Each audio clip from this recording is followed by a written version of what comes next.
comment démarrer ta carrière avec Salesforce, donc devenir freelance, qu'on a tous envie, donc devenir freelance et gagner jusqu'à 700 € par jour, c'est la réalité. Il y a des freelances qui gagnent entre, en commençant par 400 et vont jusqu'à 800 € par jour.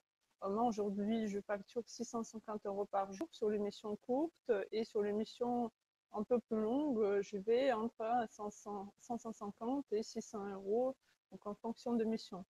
Et aussi, comment trouver un job dans ton pays et à l'international.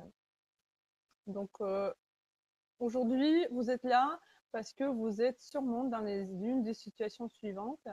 Soit vous êtes en train de penser à une reconversion, ou bien vous sentez que vous n'avancez pas dans votre carrière, il vous manque une compétence qui est souvent bien sur le marché du travail, ou vous êtes en train d'apprendre le Salesforce, mais vous vous posez beaucoup de questions sur la suite, où est-ce que ça va vous mener. Vous avez déjà, ou bien vous avez déjà appris le Salesforce, mais vous avez des difficultés pour trouver votre premier job. Donc ça, c'est les trois situations que je rencontre régulièrement avec des élèves ou des personnes qui veulent apprendre Salesforce.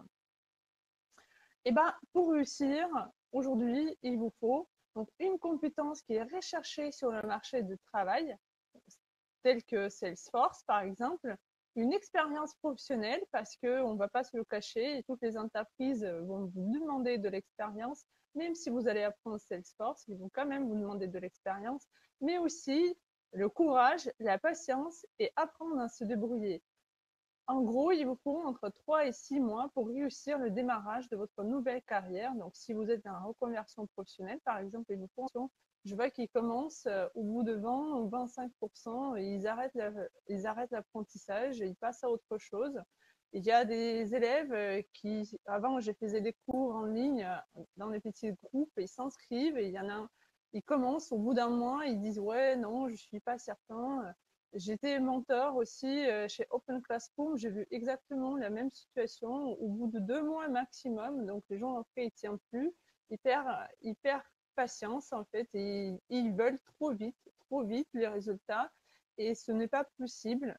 Peu importe, vous étudiez Salesforce ou n'importe quoi, on a besoin d'être patient, on a besoin de travailler dur pour réussir, justement, pour réussir par la suite de gagner bien et d'être une personne, un professionnel qui est très recherché sur le marché. Donc aujourd'hui, si vous êtes en train d'attendre que je vais vous parler d'une solution miracle qui va vous apporter immédiatement un travail, du coup, ça ne va pas être le cas parce que ce n'est pas comme ça que ça se passe. Et j'ai accompagné depuis fin 2018 jusqu'à aujourd'hui plus d'une centaine d'élèves. Et je vois très bien que ce n'est pas du tout comment ça se passe. En revanche, ceux qui persistent, ceux qui travaillent, ils réussissent à trouver leur job et avancer donc sur leur parcours professionnel comme je l'ai fait moi-même. Donc, qui est-ce que je suis? Donc, moi, je m'appelle Véronique Quintop, comme vous avez vu peut-être sur LinkedIn. Moi, je viens pas du tout d'un parcours, j'ai pas du tout le parcours informatique, j'avais pas du tout de background technique. Je suis journaliste, je viens du Kazakhstan. Je suis une Française adoptée, donc je suis en France depuis à peu près 8 ans ou quelques. L'année dernière, j'étais partie à l'île de Malte, donc j'ai pu entre l'île de Malte et la France. Et donc, qu'est-ce que j'ai fait dans ma vie? Donc, j'étais journaliste. Quand j'ai bougé en France, donc au bout de moment, j'ai commencé à travailler dans le marketing. J'ai par la suite appris Salesforce et donc vraiment se spécialiser sur le CRM depuis 5 ans maintenant. Et en parallèle, donc, j'ai cet esprit entrepreneur. Donc, j'ai toujours eu des side projects et aujourd'hui, principalement, je travaille sur mes projets et sur les missions freelance. Donc, qui sont mes projets? Par exemple, c'est Salesforce Network. Donc, j'ai créé un réseau d'experts Salesforce et j'ai quelques clients pour qui je cherche pour recruter un CDI ou parfois en mission freelance. Et aujourd'hui, je peux vous dire qu'il est extrêmement difficile de recruter un expert Salesforce, de trouver en fait quelqu'un qui a entre 3 et 5 ans d'expérience sur le marché disponible pour aller prendre un nouveau poste. Donc, je me rappelle pour un client, j'ai passé 3 ou 4 mois et au final, j'en ai trouvé quelques-uns. L'entreprise a fait des belles offres et en fait, ils en avaient tellement qu'ils sont partis ailleurs. Et au bout de moment, je me suis dit, mais c'est pas possible, j'ai déjà contacté vraiment tout le monde et personne n'est disponible, c'est impossible, personne ne veut aller prendre ce job, et pourtant très bien payé. C'était un job avec un salaire entre 60 et 70 000 par an, ce qui est plutôt un bon salaire. Donc, autre chose que je fais, c'est des formations Salesforce en ligne. Donc, je fais 2 formations pour devenir administrateur, une autre formation pour se préparer à passer la certification en français. Je fais également la production de formations en ligne qui n'ont rien à voir avec Salesforce. C'est tout simplement, comme j'étais journaliste, mon envie de créer de contenu, en fait, il est là. Donc, je me réalise dans la création de formations. Je suis en train de finaliser un livre aussi sur la recherche du travail en anglais. Donc là, si vous voyez mon badge, j'ai participé donc, à un salon Salesforce à l'île de Malte. Donc ça, c'est mon entreprise, Univertop. J'ai également lancé une chaîne YouTube aussi sur la réussite professionnelle et j'ai d'autres projets aussi en cours. Comme vous voyez, j'ai fait plein de choses. C'est pour ça que je n'arrive pas à vous répondre à tous sur LinkedIn parce que c'est tout simplement pas possible. Je reçois beaucoup trop de messages sur LinkedIn et pas uniquement des personnes francophones, mais aussi beaucoup de personnes anglophones et je suis submergée, du coup, je ne peux pas du tout vous répondre à vos questions. Donc, du coup, j'en profite pour répondre lors de ce webinaire ou si vous en avez besoin, vous pouvez toujours prendre une session individualisée et je vais avec plaisir euh, fixer une heure et répondre à toutes vos questions de manière personnalisée. Sinon, je ne m'en sors pas, désolée. Donc, je suis également maman d'une fille. Donc, vous voyez ma fille. Aujourd'hui, elle a 12 ans. Donc, voilà, il faut gérer entre tout ça. Et j'ai toujours rêvé pour pouvoir travailler dans différents pays. Donc, je vous ai dit, moi, je viens du Kazakhstan, mais j'ai bougé en France en 2011. J'ai également vécu donc, en Chine, en Nouvelle-Zélande. Et en France, quand je suis venue en France, donc c'était extrêmement euh, difficile de trouver mon premier travail parce que je ne parlais quasiment pas de français. Donc, mon français était vraiment très limité. Et pour ça, du coup, mon premier job que j'ai réussi à décrocher au bout de 6 mois à peu près de recherche, c'était la distribution de journaux sur la place de la Comédie. Certains d'entre vous connaissent déjà peut-être mon histoire. Bon, je vais répéter pour ceux qui ne connaissent pas. Donc, c'était vraiment galère. Alors que dans mon pays, j'étais déjà rédactrice en chef, j'ai géré une équipe d'une quarantaine de personnes. Enfin, j'ai vraiment fait ma carrière et il a fallu que je redémarre vraiment tout à zéro et je ne connaissais pas du tout comment ça se passe en France. Donc, j'ai fait l'école de commerce, j'ai travaillé chez Schneider Electric dans le marketing international et quand j'ai obtenu mon diplôme de l'école de commerce, j'ai toujours pas pu trouver un job, on va dire, qui pouvait vraiment me projeter dans quelque chose où il y a de l'avenir.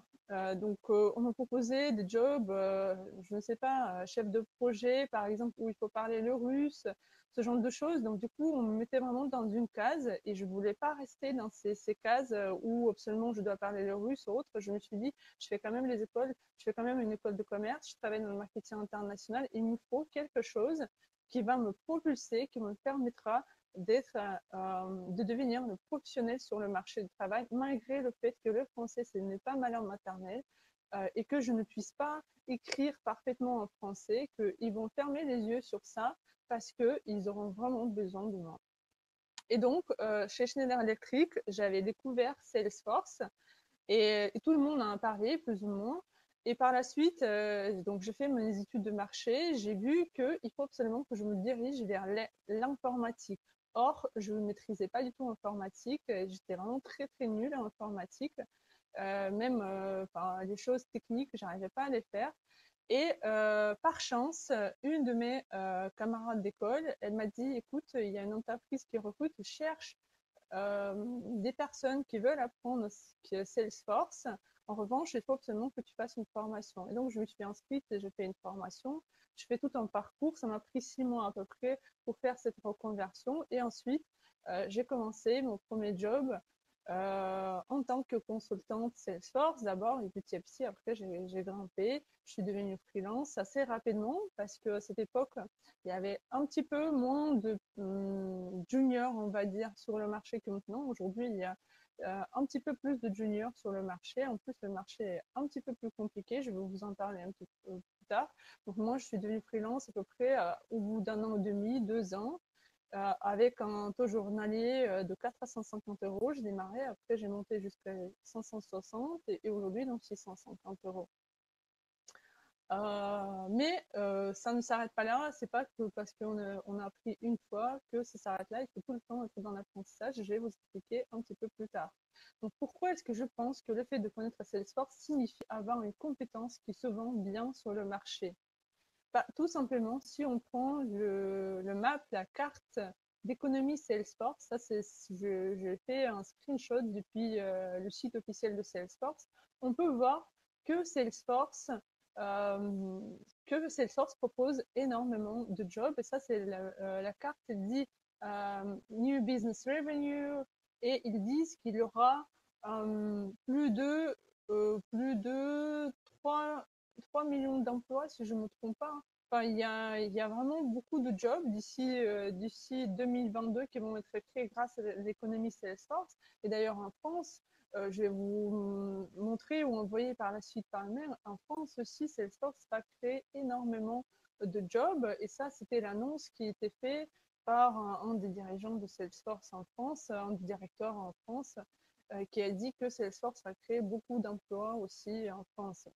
Et donc, on peut voir ici sur le map, donc Néderlande, United Kingdom en France, Canada. Bon, United States, évidemment, il y a plus de jobs là-bas parce que l'entreprise est basée, leurs bureaux sont basés, leur siège, pardon, basé aux États-Unis à San Francisco. Mais le travail, il y en a un petit peu partout dans le monde.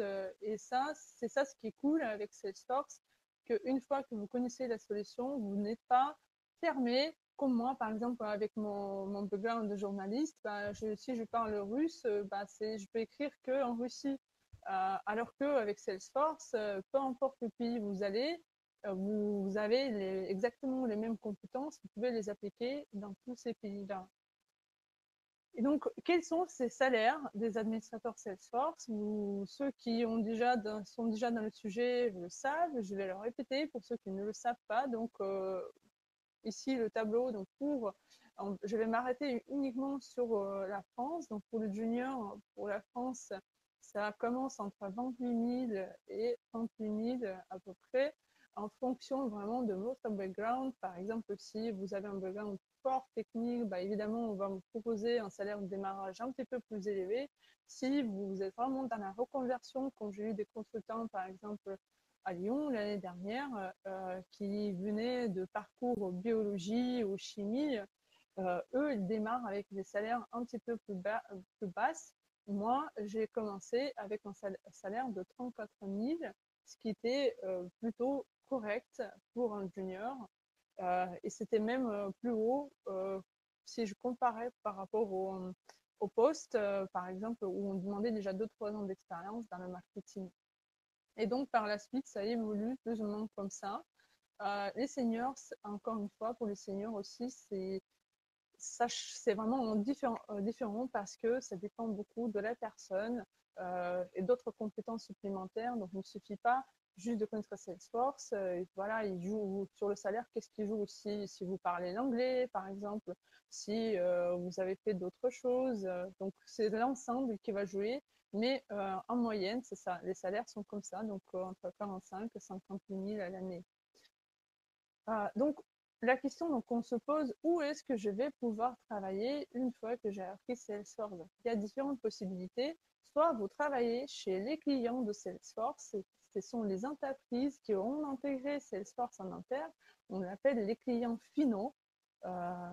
Et ces entreprises, elles ont besoin des administrateurs, des développeurs, etc.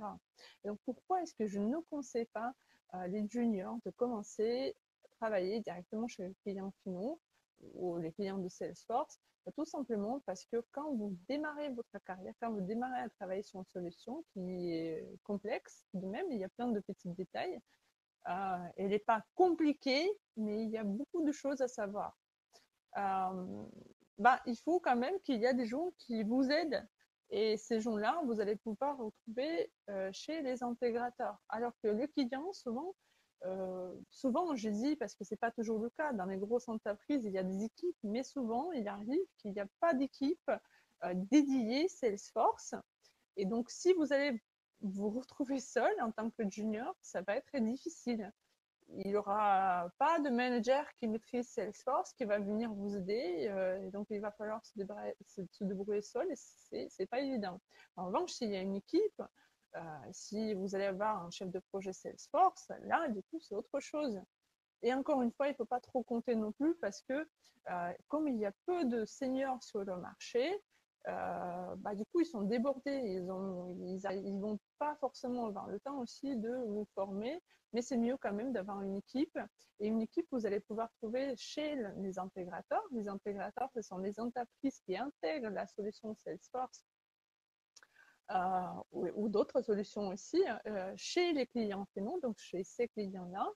Et en général, donc, vous allez pas intervenir seul, mais avec une, deux, trois personnes, ou peut-être plus, en fonction de la taille du projet. Et évidemment, vous pouvez travailler également chez Salesforce. Alors, chez Salesforce, ils ne cherchent pas spécialement les administrateurs, ils cherchent un peu de tout. Il y a plein de différentes offres, allant de recrutement, développement, enfin, il y a vraiment plein d'offres différentes.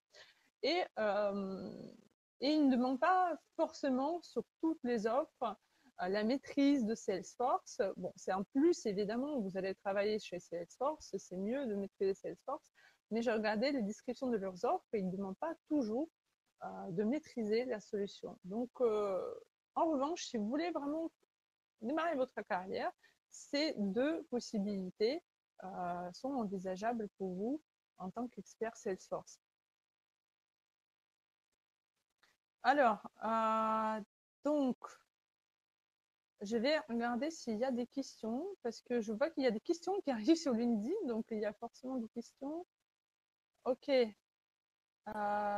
Ok, tu as dit que tu avais très peu de connaissances informatiques, comment tu as pu te débrouiller à tout début?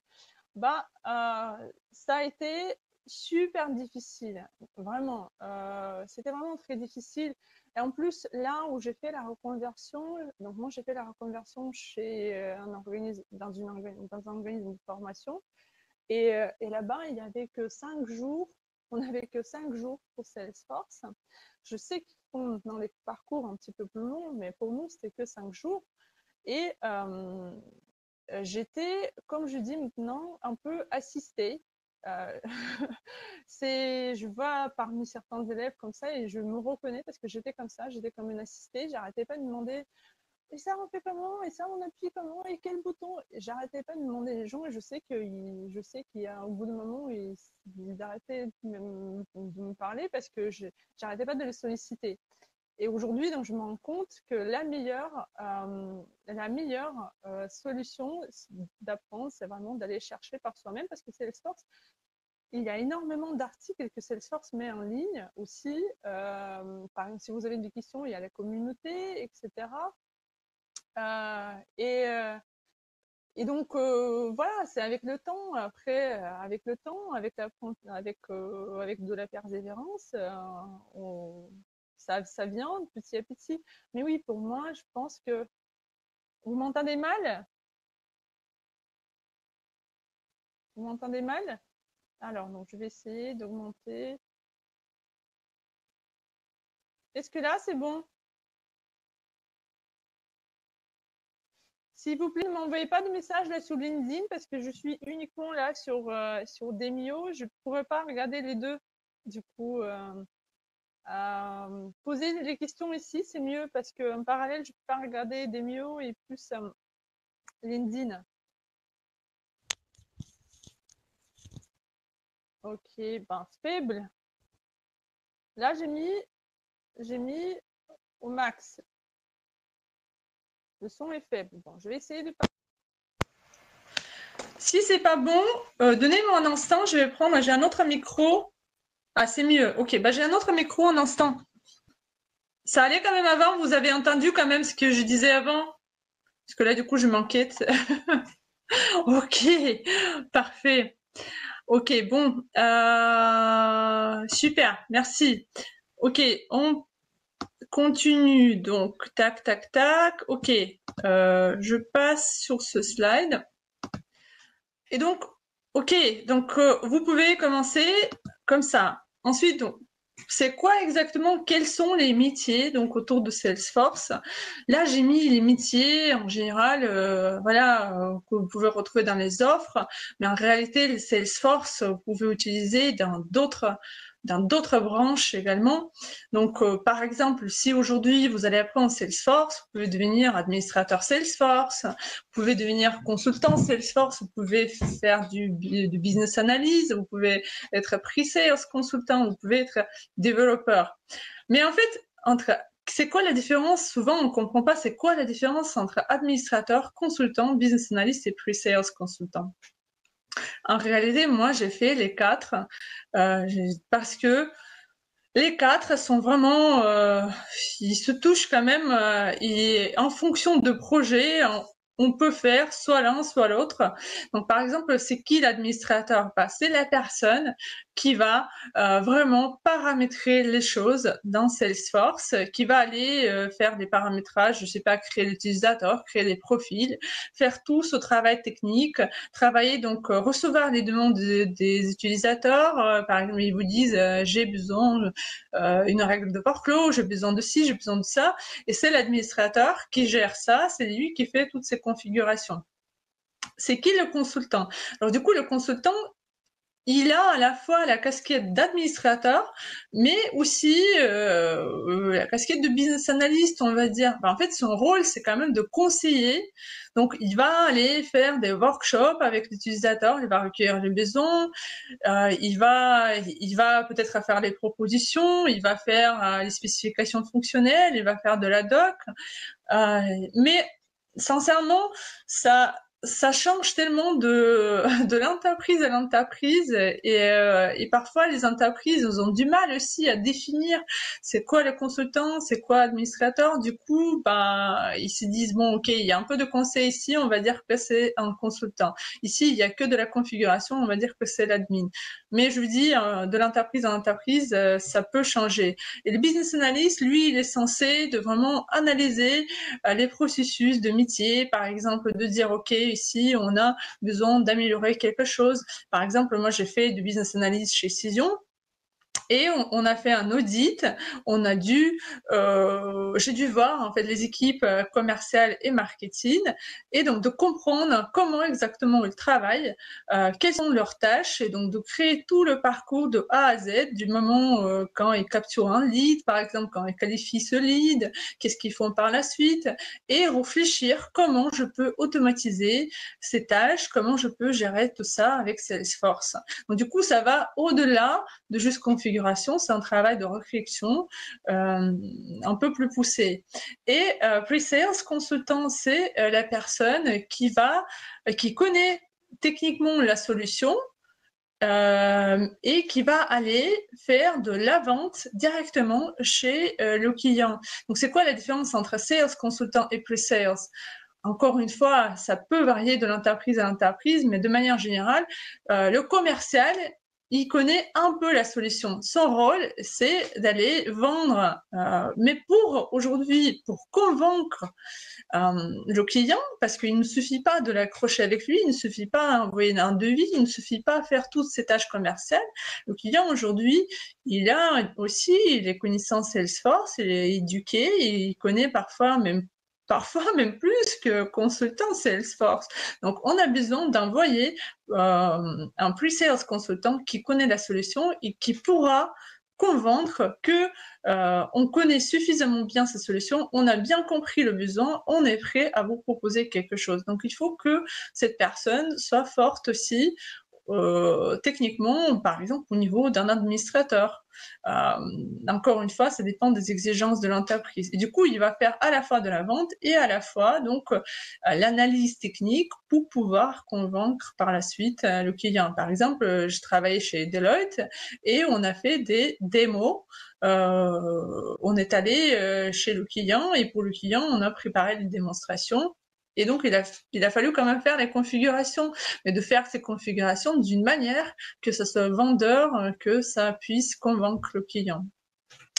Et Salesforce Developer, comme son nom dit, il faut savoir développer. Aujourd'hui, les Salesforce Developers, je pense que c'est ceux qui sont les plus recherchés et plus difficiles à trouver sur le marché.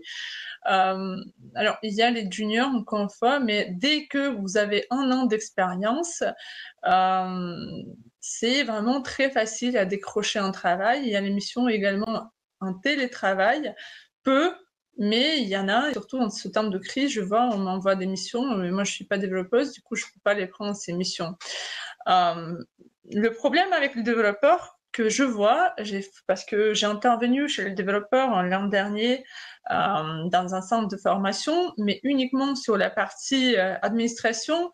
Et ensuite, j'ai recontacté certains d'entre eux parce qu'il y en avait un besoin client qui est arrivé et j'ai cherché le développeur. Le problème général que je vois avec eux, qui maîtrisent le côté technique, mais ne maîtrisent pas suffisamment leur propre présentation. Ils n'arrivent pas à convaincre le client qui sont, comment dire, qui maîtrisent les choses au-delà du dev. Parce que être développeur, c'est pas uniquement connaître le côté technique, c'est aussi de pouvoir communiquer avec les utilisateurs. Et donc, en fait, les clients, je vois qu'ils ont des doutes à ce niveau-là, parce qu'il manque un petit peu ce côté du consulting, du coup. Aux développeurs, il manque le côté consulting. Donc, du coup, c'est pas évident parce qu'aux consultants, ça leur manque un petit peu côté technique et aux développeurs, on leur manque côté consulting, mais on le sait, les entreprises, elles veulent aujourd'hui un peu qu'on maîtrise un peu tout. C'est difficile de trouver un profil parfait, mais on peut améliorer certaines choses pour se donner plus de chances pour réussir. Donc, c'est quoi le parcours que vous pouvez avoir en tant qu'expert Salesforce? Donc ça, c'est juste un exemple. Vous pouvez démarrer en tant que consultant, ensuite donc devenir consultant confirmé. Donc il y a une étape entre les deux, consultant junior, consultant confirmé, consultant senior. Ensuite, vous avez le choix entre devenir freelance ou devenir, par exemple, chef de projet Salesforce ou CRM Project Manager. Ça dépend si vous voulez vous concentrer uniquement sur Salesforce ou vous voulez apprendre d'autres solutions CRM aussi. Et pour réussir dans ce parcours, il vous faut les certifications. Donc ça, c'est quelque chose obligatoire, surtout quand vous démarrez, parce qu'après, avec de l'expérience, par exemple, moi, je viens de perdre malheureusement une certification parce que j'étais tellement occupée et j'ai raté les notifications de Salesforce qu'il faut passer la release et du coup j'ai perdu ma certif. Mais moi, ça m'impacte pas beaucoup parce que j'ai de l'expérience et donc cette expérience aujourd'hui, les clients, je peux facilement leur justifier mon expérience. Ils vont pas me demander forcément d'être certifié. Ils vont quand même dire oui, vous avez c'est mieux de l'avoir. Aujourd'hui, j'hésite pas de dire, par exemple, bon, je l'ai perdu parce que j'étais trop débordée. En revanche, pour les juniors, il faut absolument avoir la certification parce que sans ça, en fait, c'est ça votre preuve que vous connaissez la solution.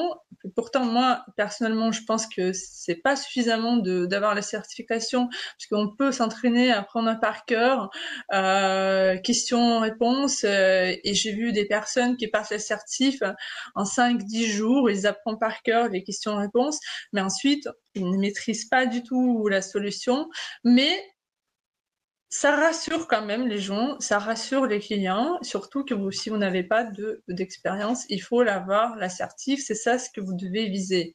Donc, c'est quoi le parcours? Bah, du coup, si vous commencez aujourd'hui, juste après Salesforce, donc vous commencez par l'assertif administrateur, moi, c'est uniquement mon point de vue personnel. Je ne conseille pas de passer cette certif Advanced Administrator parce que elle est pas très valorisée sur le marché.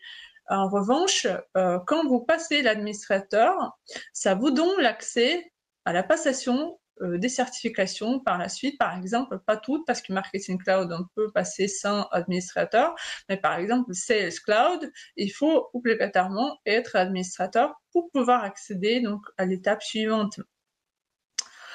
Et si, par exemple, aujourd'hui, vous dites, ouais, je veux pas trop administrateur, je veux, par exemple, devenir, je sais pas, Marketing Cloud Email Specialist, et ben, vous n'avez pas besoin d'être administrateur, vous allez directement dans Marketing Cloud Email Specialist.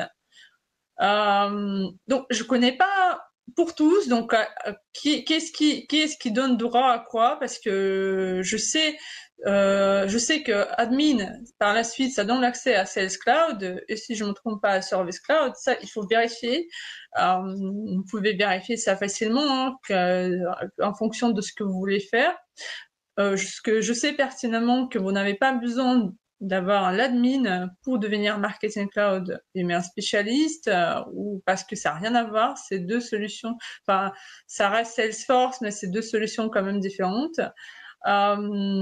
C'est conseillé pour les développeurs quand même d'avoir les certifs admin. Pourquoi? Parce que en tant que développeur, vous avez besoin quand même de connaître les limites de la solution. Donc, par exemple, l'utilisateur vous dit « j'ai besoin de faire quelque chose », il vous soumet un besoin fonctionnel et vous devez quand même pouvoir lui dire « ok, ça, on peut paramétrer sans dev et ça, ici, on a besoin de mettre en place un développement ».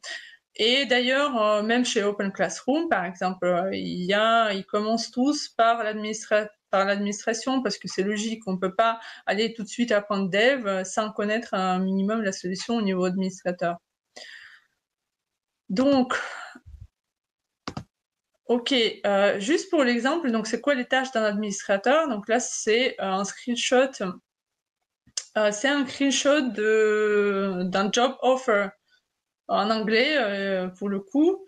Donc, juste un exemple, donc qu'est-ce qu'ils ont besoin? Donc là, par exemple, ils disent end user training, donc il faut former les utilisateurs, il faut data cleanup, system administration, security, donc tout ça, ça c'est couvert, toutes ces informations, on les apprend dans le parcours administrateur Salesforce. C'est quelque chose qui est indiqué dans le guide officiel aussi de Salesforce, dans tout ce qui est data management, tout ce qui est l'administration, tout ce qui est la sécurité, les dashboards, le workflow, donc ça, les processus builder, donc là j'ai dit les dashboards, tout ça c'est vraiment le pur administration et on l'apprend dans le parcours admin. Donc, je reprends un petit peu data import, l'importation de données, la création de profils, les rôles. Ça, c'est Junior Salesforce Administrator. Et donc, qu'est-ce qu'on fait si vous avez déjà... Donc là, j'ai parlé pour les personnes qui n'ont pas encore appris Salesforce, qui ne savent pas par quoi commencer, mais si vous avez déjà appris ou vous êtes en train d'apprendre Salesforce, comment trouver votre premier emploi?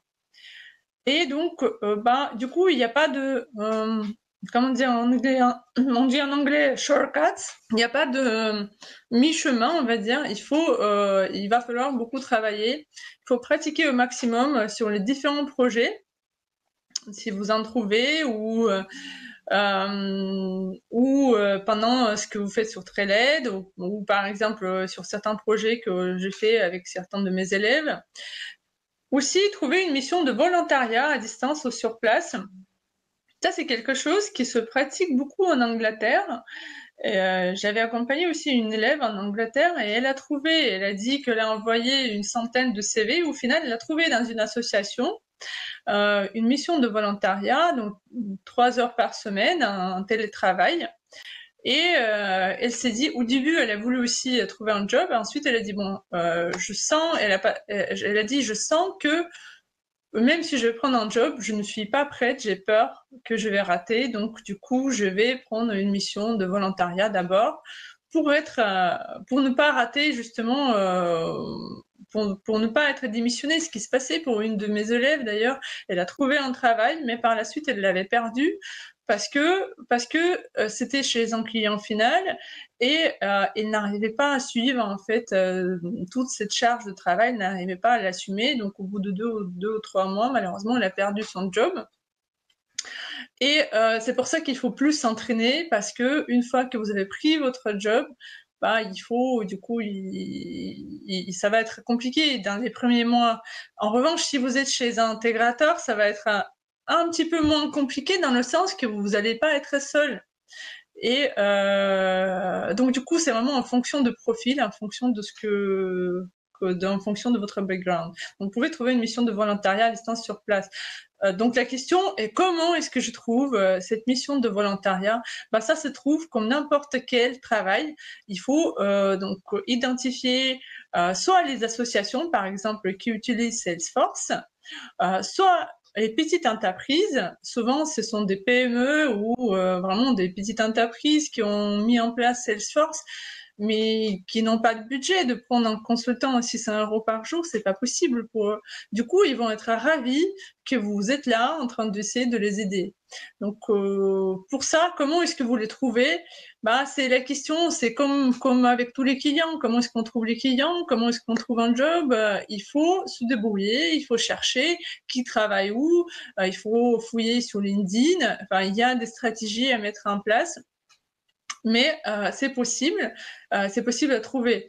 On peut trouver aussi un stage. Et donc là, la question ici, j'ai reçu il y a quelques jours une question, comment est-ce que je trouve un stage alors que je n'ai pas de convocation enfin, je sais pas, il y a un truc en France, convocation de stage, je crois que ça s'appelle. Et j'ai eu un de mes anciens élèves qui m'a appelé il y a 2 jours et il m'a dit, écoute, j'étais chez Pôle emploi il y a quelques jours et Pôle emploi m'a dit qu'ils ont mis en place un dispositif cette année, je crois, qui permet aux gens qui ont fait la reconversion, par exemple, ils leur donnent la convocation de stage de 2 mois ou quelque chose comme ça, un dispositif, je crois que c'est ça, ça s'appelle comme ça, et ça permet de travailler dans une entreprise, donc l'entreprise n'a rien à payer, et Pôle emploi vous paye votre stage pendant votre stage, donc c'est au maximum 2 mois. C'est déjà pas mal, du coup, parce qu'il n'y avait pas du tout ça avant. Donc, approchez-vous de votre Pôle emploi. Apparemment, il y a un nouveau dispositif qui existe pour un stage. Aussi, donc, travailler votre CV et votre interview, ça, c'est vraiment très négligé. En côté, c'est très négligé même par les seniors, parce qu'ils n'ont pas de temps, parce qu'ils pensent qu'ils ont déjà de l'expérience, donc ils n'ont pas besoin de travailler leur CV. Et du coup, ça passe pas parce que il faut retravailler le CV. Il faut que le CV soit vraiment adapté en fonction de ce que vous recherchez, qu'il soit propre. J'ai vu les CV, enfin les images décalées. Il y a vraiment plein de choses qui vont pas parce que quand je source pour mes clients, donc là pour l'instant mon activité de recrutement est en stand-by. Parce que tout simplement, je m'en sors pas déjà, et en plus, c'est un petit peu plus calme. Et j'ai vu en fait les CV que je recevais, il y en avait plein qui étaient vraiment pas bien cadrés ou pas très clairs, et même sur le profil qui était super. Du coup, il a fallu chercher, ressortir vraiment les choses qu'on pouvait mettre en avant, et c'était dommage du coup pour la personne. Et comme j'ai dit, passer les certifications, ça c'est super important aussi. Donc après avoir accompagné une centaine d'élèves depuis 2019, donc je réponds à votre question très fréquente. quel est le secret pour réussir? Oui, c'est la question qu'on me repose tout le temps. C'est quoi? Comment t'as fait pour réussir? On me pose cette question sur d'autres sujets. Comment t'as appris le français? Comment t'as fait ça? Et à chaque fois, je réponds toujours la même chose, que il faut arrêter de chercher le secret pour réussir et focaliser sur votre travail. Il n'y a pas de secret. Le seul secret, c'est de travailler. Quand j'ai appris le français, j'ai passé au moins 3 heures par jour pour apprendre le français. J'avais des stickers partout sur les murs. Pour apprendre le français, j'ai fait la même chose pour l'anglais ou pour le chinois quand j'étudiais le chinois. Quand j'ai appris Salesforce, j'ai passé des heures pour apprendre ces solutions. Donc, il faut se fixer des objectifs, se donner des deadlines, donc se dire, OK, j'ai 6 mois pour faire ça. Qu'est-ce que je mets en place pour réussir cet objectif? Pendant ces 6 mois, je dois faire ça, ça, ça et ça. Et il faut s'y tenir. Et quand je dis il faut s'y tenir, c'est d'arrêter de sauter d'une formation à l'autre, d'arrêter d'acheter plein de modules par-ci, par-là, rester focus sur une chose jusqu'à ce que vous la maîtrisez ou au moins finaliser l'apprentissage. Et ça, c'est quelque chose, je pense que c'est le problème de notre époque. On est submergé par les informations, mais c'est juste, c'est tellement dommage. J'ai vu les élèves qui s'inscrivent à la formation. Donc ça, c'était quand j'ai donné les formations en petits groupes en ligne. S'inscrivent, il y a des élèves avec un super background, ils ont vraiment toutes les chances pour réussir rapidement. Et ils lâchent, ils commencent à faire autre chose en parallèle, ils démarrent une autre formation en même temps, ils commencent à chercher le travail avant qu'ils ont finalisé même une partie de la formation. Du coup, ils font millions de choses et au final, du coup, ils sont en retard par rapport aux élèves qui n'avaient pas du tout tous ces atouts au démarrage. J'avais des élèves qui étaient vraiment difficile parce que ils maîtrisaient rien, ils maîtrisaient pas le marketing, ils maîtrisaient pas sales, ils venaient de parcours mais par biologie ou autre, ils savent pas du tout ça. Mais ils s'accrochaient tellement et à chaque fois je donne un exemple de Tom Hanks, donc de Forrest Gump, le film Forrest Gump. Pourquoi est-ce qu'il lui alors qu'il était un peu bête, il a quand même réussi plein de choses parce que il a continué à faire la même chose tous les jours, la même chose, et au final, jusqu'à ce que ça devienne de l'expertise ou de la réussite. Et c'est le seul moyen pour moi de réussir, c'est de se donner les moyens de focaliser, ne pas faire millions de choses à la fois. Donc, si vous avez plusieurs choses à faire, vous le mettez, donc vous dites, OK, j'ai 3 mois à faire ça, je finalise ça, ensuite je fais ça, ensuite je fais ça. Donc, il y a des étapes à faire. Et comme ça, vous réussissez. Et aussi, arrêtez d'attendre que les autres fassent le boulot pour vous. Vous êtes la seule personne qui peut faire réussir votre carrière, ce qui est vrai aussi. Et encore une fois, je vois ça avec certains élèves, ils achètent la formation et ils pensent que maintenant qu'ils ont payé le prix pour la formation, que maintenant tout va s'arranger pour eux. Et pourtant, l'achat de la formation, c'est juste la première étape pour démarrer justement le travail. C'est à vous de faire le travail. Donc, on vous donne les infos, c'est vous qui devez bosser et c'est à vous donc de pouvoir réussir. Personne ne le fera pour vous, surtout dans l'informatique, quand les gens ils sont tellement recherchés aussi, ils sont tellement débordés, ils vont pas vous accorder donc ce temps-là qui coûte très cher. Comme je dis, le consultant en Salesforce, c'est 650 € la journée. Qui va former, qui va donner ce temps-là? Donc, il faut être prêt à bosser, à chercher les informations par soi-même. Voilà, donc en général, les webinaires, on vend du rêve. Je fais un petit peu le contraire parce que je me dis, il faut que je sois honnête avec les gens qui se disent pas, ouais, ok, voilà, j'ai commencé à faire mon trailhead, super, je vais gagner 650 € par jour tout de suite. Non, c'est un parcours, par contre, qui est réalisable. On peut le faire. Je suis le vrai exemple. Moi, quand je suis arrivée à Paris, j'étais en galère. J'étais toute seule avec ma fille. Personne ne m'aidait et pourtant, donc très vite, j'ai réussi à construire tout ça toute seule sans que personne ne m'aide. Et donc aujourd'hui, vu que vous me demandez tous, donc je vous préviens tout de suite, je commence donc une vente, hein, une proposition d'une vente. Donc vous me demandez tous les questions, vous posez toutes les questions sur le CV, les stratégies de recherche de premier emploi, de stage, écriture de lettres de motivation, préparation de l'entretien d'embauche. Donc j'ai décidé de créer un cours, une formation, pardon, sur ce sujet pour enfin couvrir tout ça. Et donc je vais la démarrer le 6 avril. Si vous voulez, vous pouvez me rejoindre donc dans cette formation. J'ai mis un prix très raisonnable de 39,99 €. Voilà, donc si vous avez envie, vous pouvez toujours me rejoindre pour cette formation. Et sinon, donc si vous hésitez, donc quelle formation choisir pour apprendre Salesforce, j'ai écrit un article sur Medium.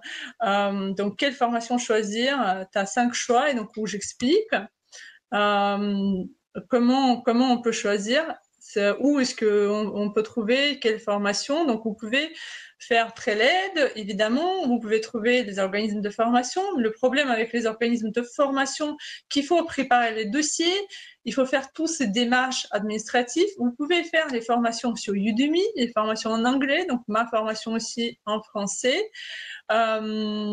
Et sinon, donc, les formations officielles sur Salesforce qui durent donc 5 jours sont assez coûteuses. C'est, je crois, 3 000 ou 3 500 € la formation.